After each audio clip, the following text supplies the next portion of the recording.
Guys welcome to my new video. मेरा नाम है वाल्मीकि पाटिल और आप देख रहे हैं मैथ्स मूवमेंट चैनल। तो आज हम पढ़ने वाले हैं क्लास 10 का third chapter pair of linear equation in two variable. अब जो चैप्टर का नाम है उसी से समझते हैं कि चैप्टर के बारे में क्या बोल रहा है, उसका डिटेल क्या है, उसका इंट्रोडक्शन क्या है। Pair of linear equation in two variable, pair का मतलब होता है जोड़ी।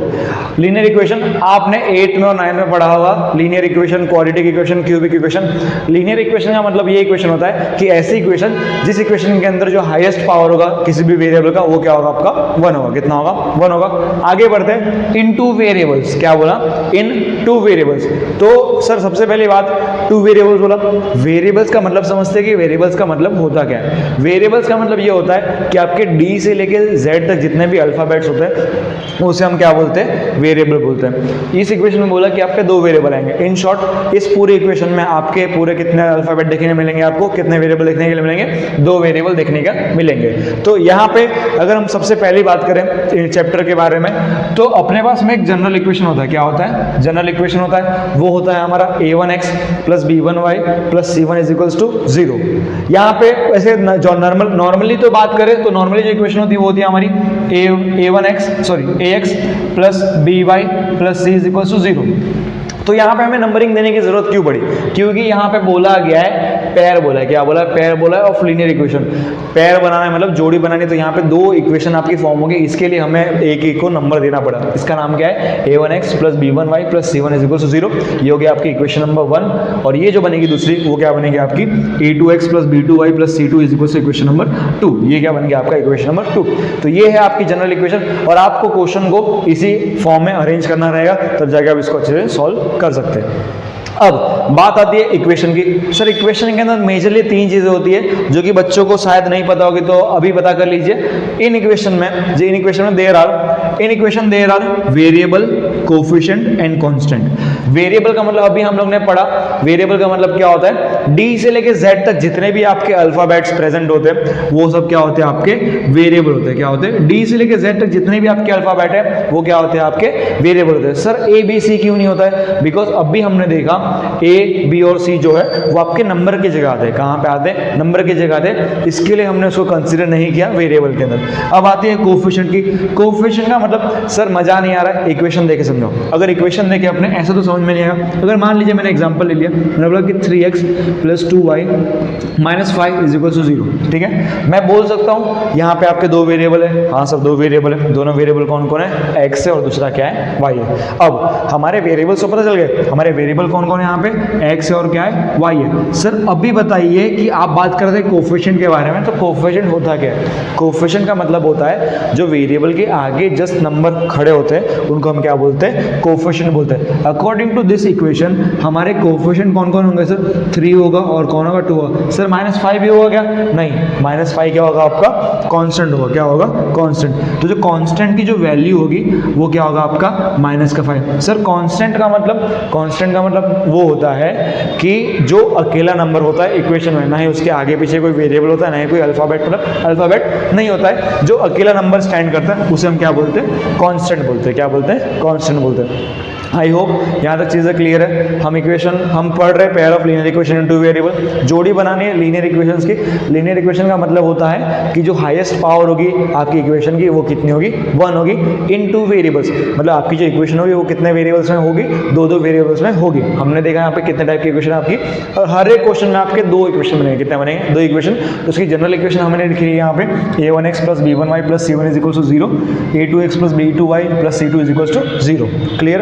अब मेनली चैप्टर का मेन मुद्दा क्या है? ये जो चैप्टर है आपका बोर्ड एग्जाम में अच्छे खासे मार्क्स के लिए पूछा जाता है। लाइक फॉर एन एग्जांपल अगर मैं बेसिक वालों की बात करूं तो बेसिक वाले के लिए substitution method, elimination method normally 2 marks के लिए पूछता है और 3 मार्क्स के लिए भी पूछता है स्टेटमेंट के साथ। ठीक है, यहाँ पे स्टेटमेंट सॉल्व करने में बहुत मजा आएगा। मैं आपको लिख के देता हूँ जो अपने ट्रिक फॉलो करने वाले। आपको जो अभी तक इक्वेशन जो हार्ड लग रही होगी, स्टेटमेंट बनाने में हार्ड लग रही होगी, वो करने में आपको मजा आएगा। आप बोलोगे सर और क्वेश्चन दो। ठीक है, अब थोड़ा बढ़ते हैं आगे।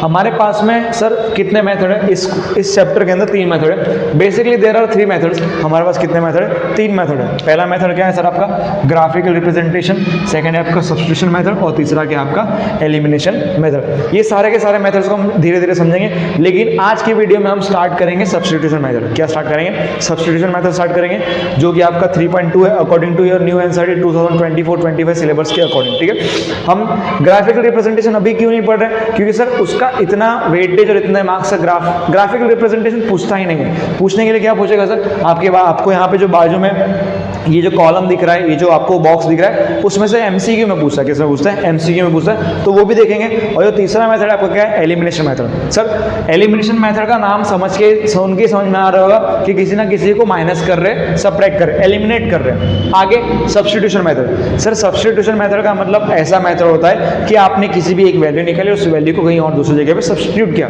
सब्स्टिट्यूट की तरह यूज होता है, जैसे क्रिकेट में होते हैं सब्स्टिट्यूट्स, वैसे। और ग्राफिकल रिप्रेजेंटेशन देखेंगे, लेकिन इस चैप्टर के आखिरी में देखेंगे, इतना इंपॉर्टेंस नहीं देंगे इस चीज को। टू बी वेरी फ्रैंक, हम स्टार्ट करने वाले एक्सरसाइज 3.2। उसके पहले कुछ बेसिक चीज है ग्राफिकल रिप्रेजेंटेशन को लेके, वो क्वेश्चन हमें समझना है। ठीक है, अभी हमने एकदम स्टार्टिंग में एक बात की थी, हमने बोला था कि सर आपके दो इक्वेशन बनते हैं। कितने बनते हैं? दो इक्वेशन। तो हम देखते हैं दो इक्वेशन। यहाँ पे मैंने चार पार्ट में डिवाइड किया। ऐसा तो pair of equations, compare the ratio, graphical representation and algebraic interpretation.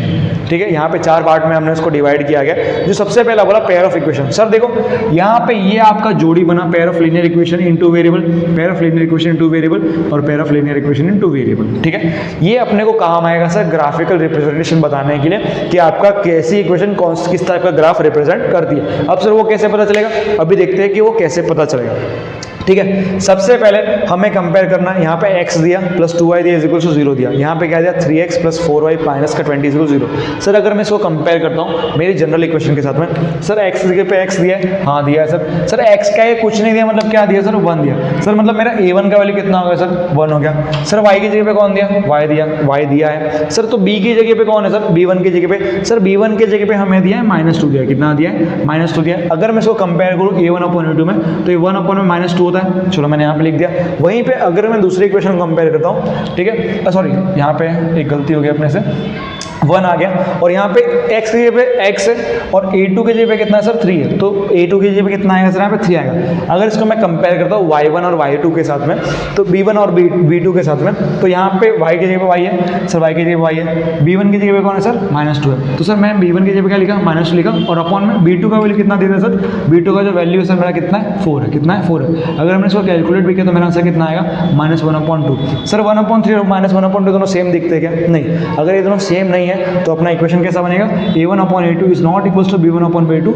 इसका मतलब क्या है? a1/a2 is not equals to b1/b2। तो इस इक्वेशन की जो ग्राफिकल रिप्रेजेंटेशन होगी वो कैसी इक्वेशन होगी सर? आपकी इंटरसेक्टिंग लाइन होगी। क्या होगी सर? आपकी इंटरसेक्टिंग लाइन। अगर मैं बेसिकली आपको एक स्ट्रेट लाइन में बताऊं, एक सिंपल से वर्ड से बताऊं, अगर आपकी इक्वेशन का value a1/a2 is not equals to b1/b2 आता है, तो सर आपका जो ग्राफिकल रिप्रेजेंटेशन बनेगा वो क्या बनेगा सर? आपका इंटरसेक्टिंग लाइन बनेगा। अगर आप ग्राफ बनाओगे, वैल्यूज पुट करोगे, तो जब जो लाइन बनेगी वो आपस में इंटरसेक्ट करेगी। क्या करेगी? इंटरसेक्ट करेगी। आगे बढ़ते हैं। ठीक है, अब बढ़ते हैं आगे दूसरा जो इक्वेशन बोला हमें, क्या बोला यहाँ पे?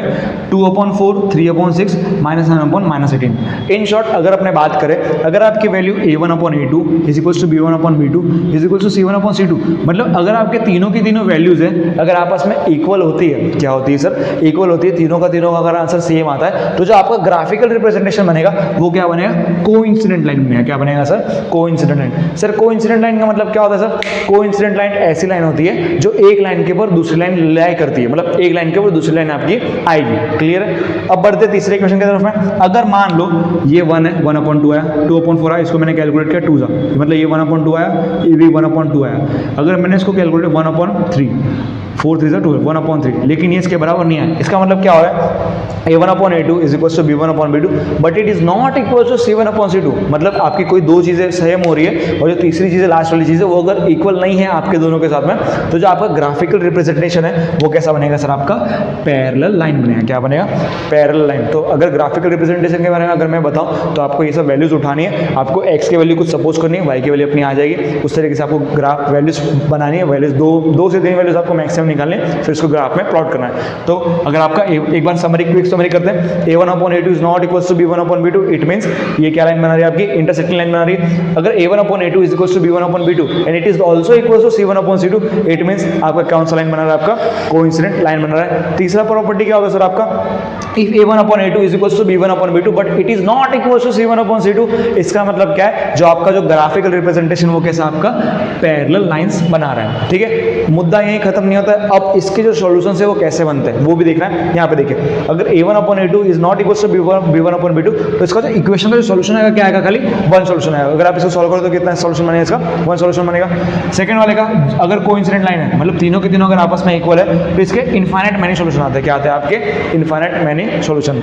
लास्ट में क्या बोला आपका, अगर पैरेलल लाइंस है, मतलब a1 upon a2 is equal to b1 upon b2 but it is not equal to c1 upon c2, इसका मतलब क्या है, उसका कितना सॉल्यूशन आएगा, नो सॉल्यूशन आएगा। क्या आएगा, नो सॉल्यूशन आएगा।